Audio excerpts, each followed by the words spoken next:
Ayo, what's up, y'all? It's your boy Ace. This is Fantasized Football. We are back once again, bringing y'all some more fantasy football content for the 20.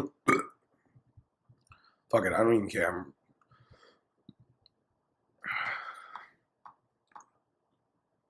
3, 2, 1. Ayo, what's up, y'all? It's your boy Ace. This is Fantasized Football. We are back once again, bringing y'all some more fantasy football content for the 2021 fantasy football season. And I'm here today to bring y'all my starts of the Week 4, Week 7, as well as answer some of your start or sit questions. But before we get into it, the main event, the meat and potatoes, quick shout out to each and every one of y'all that come by on a weekly basis, showing your boys some love and support, helping the channel to grow. I really do appreciate it from the bottom of my heart. And if you are new to the channel, welcome to my humble abode. I do hope you enjoyed today's video. If you do at any point, make sure to leave a like, drop a comment, and subscribe to the channel. Help me reach my goal of 500. Yeah, we're well past 300.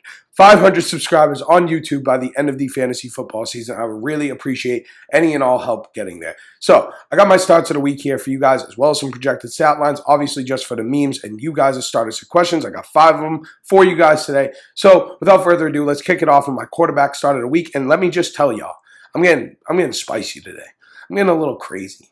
I'm getting a little, you know what I'm saying? I'm acting up a little bit today. So, my quarterback start of the week is going to be Ryan Tannehill of the Tennessee Titans, going up against Kansas City at home this week. I'm putting my stamp on Ryan Tannehill. I love this matchup for Tannehill. He's had a slow start to the season. He's only had 2 games with multiple touchdowns thus far this season, and I expect some positive regression for Ryan Tannehill in terms of fantasy production here. Now, going up against Kansas City, this is a good matchup. Obviously, they have a weak secondary. These are 2 high-powered, high-scoring offenses and 2 bad defenses, so I expect a very high-scoring game here. Kansas City has let up 3 or more touchdowns to the quarterback position in 4 out of 6 games this season. So I am very high on Ryan Tannehill this week. If you have him on your roster, if you are a Ryan Tannehill fantasy manager, I am absolutely starting him this week. As for a projected stat line, I have him for 33 attempts, 25 completions, 280 yards, 2 touchdowns, as well as 4 carries for 15 yards and a rushing touchdown, totaling out to 30.7 fantasy points based on 6 point per passing touchdown leagues. Now, moving over to the running back position, the player I want to talk about is James Conner of the Arizona Cardinals at home versus Houston. Love this matchup for James Conner. He's seen 15 opportunities on average over the past 4 weeks, and he has scored 5 touchdowns in that period of time. And I expect him to continue producing at a high level this week against Houston. This is a great matchup. I expect Arizona to control this game, and if that is the case, they should be in a game script that calls for a lot of running the ball, and he should see some goal line opportunities, as I do expect the Cardinals to be in a lot of scoring positions, right? Because they are playing Houston, who is a terrible defense. Does that make sense? Get it? Got it? Good. Listen, now for Houston, they have let up a touchdown to the running back position in each of the last 3 games in 4 out of 6 games this season. It is a good matchup for running backs. It is a good matchup for Arizona, where I expect Arizona to be controlling this game. So I am absolutely starting James Conner this week against Houston at home. As for a projected stat line, I have him for 18 carries, 77 yards, 2 rushing touchdowns, as well as 1 target, 1 catch, 4 or 5 yards, totaling out to 20.7 half PPR points. If you have James Conner, start him this week. I expect him to find his way into the end zone at least once, if not multiple times here against Houston. Now, moving over to the wide receiver position, I told y'all I'm getting a little spicy. Yeah, I am here once again, I am here saying start Allen Robinson. Start Allen Robinson. Start him. Start Allen Robinson.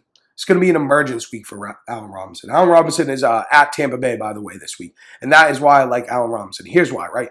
Tampa obviously has an exploitable secondary. We have seen that over these past few weeks. He's had a very slow start this season. He's only had 1 game with over 8 targets, only 1 game over 60 yards, and he's only had 1 touchdown this season. We know Allen Robinson is elite, right? And I expect positive regression from Allen Robinson. Justin Fields, hopefully, kind of can have his own little bit of a breakout game here against Tampa Bay. I expect Chicago to be in a pass-heavy game script as well, which is obviously great for Allen Robinson and all the receivers on the Chicago Bears.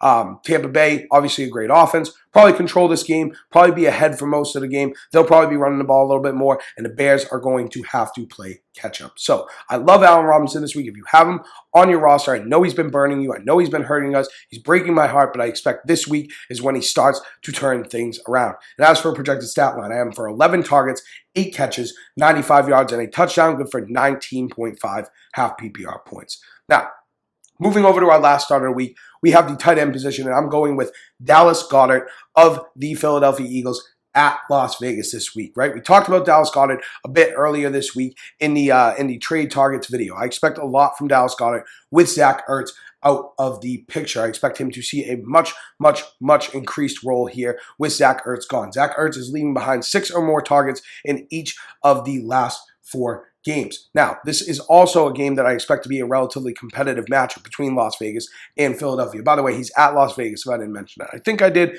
but just to dot my I's, cross my T's, whatever it may be, he's at Las Vegas this week. That is Dallas Goedert.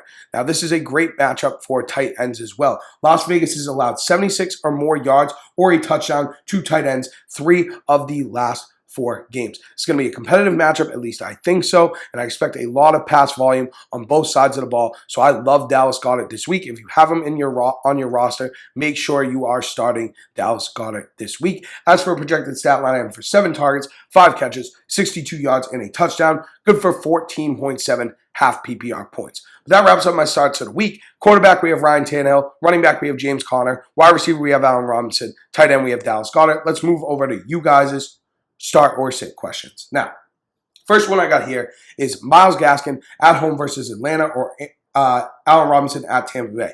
I'm going with Allen Robinson. He's the start of the week. We already kind of went over this. I'm not going to go into too much detail here. I do like both of them, though. I do like Myles Gaskin in this matchup against Atlanta. Soft matchup, a game where I expect a lot of passing volume as well, being the Dolphins in Atlanta. And Myles Gaskin has been heavily involved as a receiver out of the backfield. So I do like both, but if I have to pick one of the two, it's going to be Allen Robinson for all the reasons that I mentioned when we talked about him in the starts of the week portion. Now, moving on to the next one. This is just Alex Collins, start or sit, home versus New Orleans. Now, I'm going to sit Alex Collins here. He does have a little bit of a groin issue, which is a little bit scary. We also got Rashad Penny possibly coming back this week. Seattle as a whole, I'm not really feeling without Russell Wilson, and this is kind of a tough matchup here against New Orleans. The Saints are allowing under 80 rushing yards per game and 3.3 yards per attempt to runners this season. So it's a tough matchup. He's dealing with an injury. If you have a better option, if you have any other relatively viable kind of fringe option, I would be going with them over Alex Collins this week. Now, moving on, we have A.J. Green, home versus Houston, or Hunter Renfrow, home versus Philly. I'm going with Hunter Renfrow here simply because I think that A.J. Green could possibly be phased out of this game if it goes into a very run-heavy game script. Like I mentioned with James Conner, I do expect the Cardinals to kind of control this game and just kind of run the ball down Houston's throat after getting out to an early lead. I mean, the Cardinals are, 6-0? Yeah, they've been dominating all season. Houston is terrible. This is just a matchup that screams it's just going to be a run the ball down their throat type of game. So I would be sitting A.J. Green here. And Hunter Renfrow, like I mentioned earlier with Dallas Goedert, I expect this to be a competitive game with a lot of pass volume, and Hunter Renfrow has been heavily involved this season. So I think Hunter Renfrow is relatively safe. I would be going with him here against Philadelphia. Now, moving on to our next one, we have L Mooney at Tampa Bay or Jacoby Myers at home versus the Jets. I'm going to go with L Mooney here, right? Now, kind of like the same thing I just said with the last one. I think it's like within the range of outcomes that Jacoby Myers kind of gets phased out of this game, right? The Jets are terrible. The Patriots aren't great either, but I expect the Patriots to kind of control this game. I do think it's going to be a more competitive game than the last matchup between the Jets and the Patriots, but I feel more of like a Damian Harris or Ramondre Stevenson type of game here. I just don't see a whole lot of passing volume here.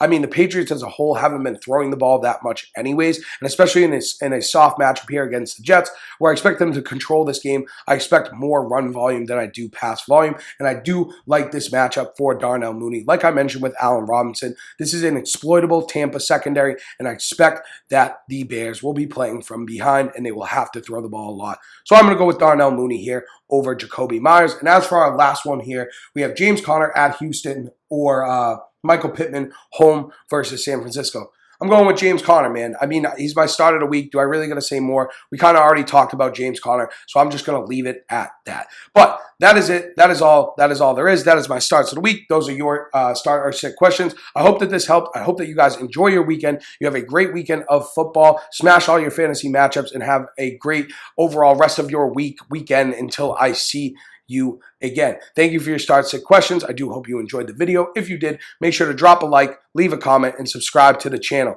Help me reach my goal of 500 subscribers on YouTube by the end of the fantasy football season. I would appreciate any and all help getting there. But that is it. That is all. That is all there is. Me, my boy, we are out. We will catch y'all next time. And as always, thank you, love you, peace.